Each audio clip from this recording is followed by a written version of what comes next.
Hi, folks. Mirko Goich here. I'd like to talk to you about the principles behind systems first planning culture. By now, you've seen this image a few times. It reflects the roadmap or the tactical steps to JD message quality in advance of our transition to Oracle Fusion in 2 or 3 years. You've also heard the term systems first planning culture.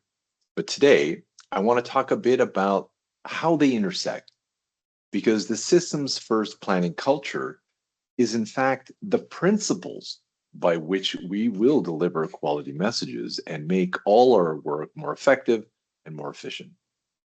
In the roadmap highlighted here right now, we're tactically focusing on finished goods messages, but the principles apply to everything. There are two mantras I'd like everyone to become familiar with. First being actionable messages over all timeframes, meaning your messages should reasonably reflect reality on the ground. They should reflect a commitment to action.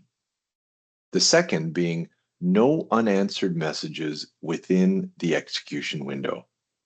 You got two options: either firm the message or address it, make it go away through the available options that we've discussed. The topics discussed recently, be that order freezing, order-driven planning, freeze-fence stays, they're all tools to address our main goal of improving message quality. So, what are those principles that drive all the work we'll be doing along this roadmap? What does a systems first planning culture mean? Well, the first one, no surprise. Actionable messages over all timeframes. So the JD message output must be accurate, actionable, and reflect reality on the ground across all timeframes to the degree that we can manage. It is and will increasingly become a facet of one's performance as a planner, because we'll be looking to all of you to validate and interpret the quality of the messages that JD delivers, and your feedback here is key. The second principle is that planning messages are a commitment to action. We must shift from primarily using firm orders to using planned messages in the future, which fully incorporate supply chain strategy like safety stock, OPV, and the various planning configurations we're rolling out, like order-driven planning. The third is that each planner is responsible for the quality of their messages.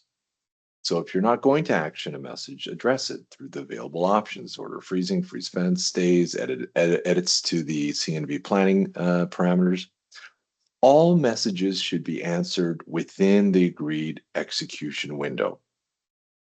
We will need to work together to hold each other accountable in achieving and working through these principles. If Planner X upstream is causing work for Planner Y downstream, align on better ways of working, talk it out. And that discussion, it can't be centered around how to ignore the messages. We can't ignore JD. We need to fix the messages. So in a systems first culture, it's not just about the software, although that's a big piece of it. It's the marriage of software with business process, which all of you live and breathe every day. They go hand in hand to deliver better message quality. Or actionable messages over all timeframes that are a commitment to action and are answered when they breach the execution window. If you have questions or want to talk more about the roadmap or what it means to work in a systems first culture, jump onto any one of the upcoming office hours sessions. It's a safe space to talk, and we'll talk soon. Thank you. Bye-bye.